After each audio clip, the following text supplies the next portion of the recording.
इस संसार में प्रत्येक मनुष्य भगवान से कुछ ना कुछ मांगते रहते हैं, लेकिन उनकी इच्छाओं का कभी अंत नहीं होता।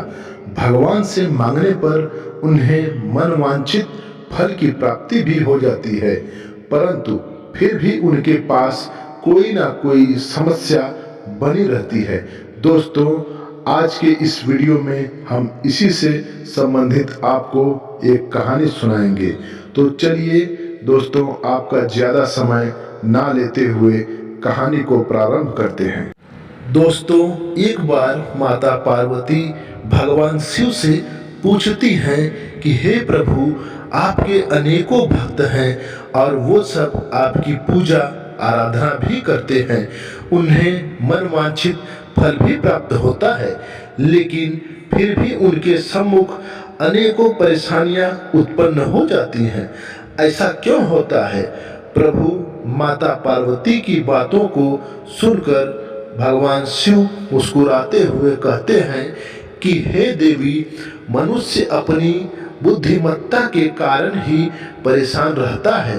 वह हमारी पूजा आराधना तो करता है, लेकिन उसके बदले में उन्हें मनवांछित फलों की प्राप्ति होती है। का इस्तेमाल करते हुए ऐसा वर प्राप्त कर लेता है जो उन्हें और भी ज्यादा परेशानी में डाल देते हैं।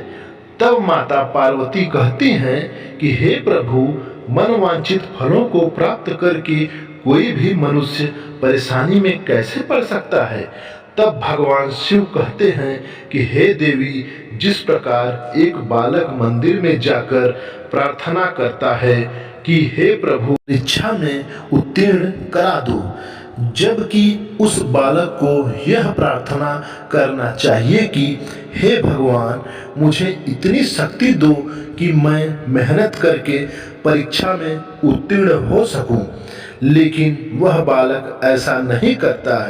वह तो ऐसा फल प्राप्त करना चाहता है कि बिना मेहनत किए ही वह परीक्षा में उत्तीर्ण हो जाए, लेकिन वह परीक्षा में उत्तीर्ण हो भी जाता है तो भविष्य के अन्य परीक्षाओं में वह अनुत्तीर्ण हो जाता है।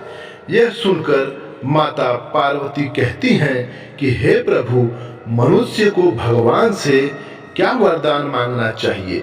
यह सुनकर भगवान शिव ने माता पार्वती को पृथ्वी लोक में इशारा करते हुए बोले कि हे देवी, उस दर्जी के साथ में घटित होने वाली घटना को ध्यान पूर्वक देखो। इसके बाद आपको स्वयं ही इस प्रश्न का उत्तर प्राप्त हो जाएगा। वह दर्जी एक बहुत ही बड़े राज्य में रहता था। एक दिन उस राज्य का राजा भ्रमण करने निकलता है तो उसके शेरवानी का एक बटन टूट जाता है, जिससे वह राजा वापस अपने महल में चला जाता है और महल में जाकर अपने मंत्री से कहता है कि अपने राज्य के किसी अच्छे दर्जी को लेकर आओ और हमारे शेरवानी का बटन लगवाओ। इसके बाद वह मंत्री उसी दर्जी को लेकर महल में पहुंच गया। दर्जी ने राजा के शेरवानी में बटन लगा दी तो राजा खुश होकर दर्जी से कहता है कि हे दर्जी, मांगो, तुम्हें क्या चाहिए? यह सुनकर दर्जी मन में विचार करने लगा कि मैं राजा से क्या मांगूं? अगर मैं ज्यादा मांगता तो कहीं राजा नाराज ना होने लगे कि एक बटन लगाने का इतना कीमत, और यदि मैं अपने मेहनत के बराबर मांगता हूँ तो उतना तो मैं सभी से लेता हूँ। इससे अच्छा तो यही होगा कि मैं राजा से कुछ ना मांगूं। यही सोचकर दर्जी ने कहा कि हे महाराज, मैं आपके ही राज्य का एक नागरिक हूँ, इसलिए आप जो देंगे वह मुझे स्वीकार होगा। राजा उस दर्जी की ये बात सुनकर और अधिक प्रसन्न हो जाते हैं। अपने मन में विचार करने लगते हैं कि आखिर इसे क्या दिया जाए।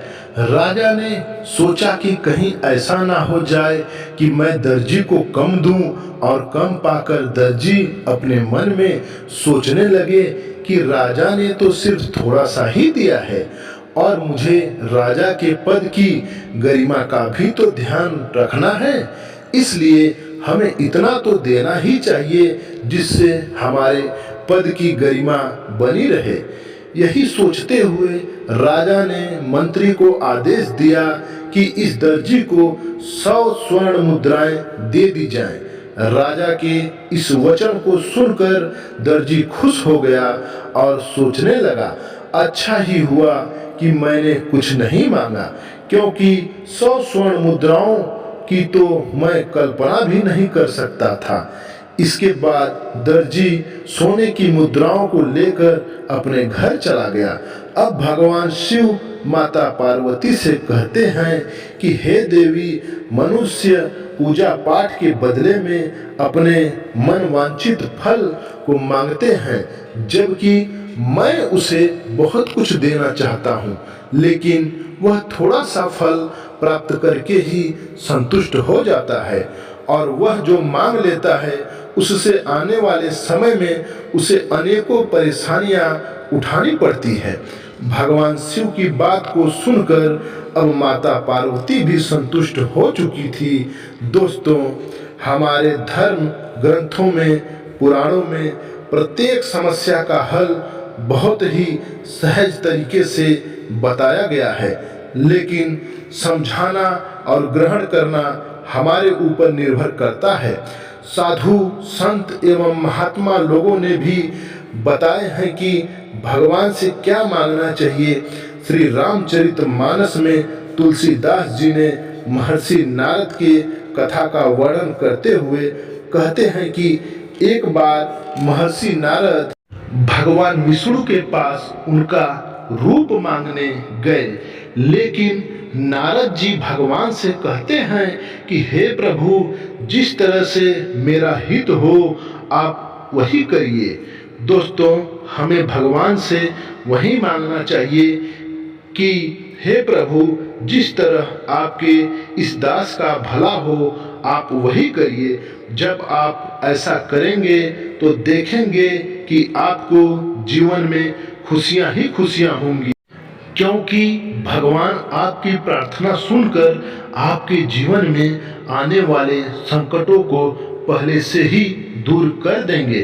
दोस्तों, हमारे जीवन में जो भी समस्या आती है वह हमारे कर्मों के ही कारण आती है, लेकिन जब हम भगवान से यह वर मांगते हैं कि जिसमें मेरा हित हो आप मेरे लिए वही करिए, तो भगवान हमें सही रास्ते पर चलाए रखते हैं।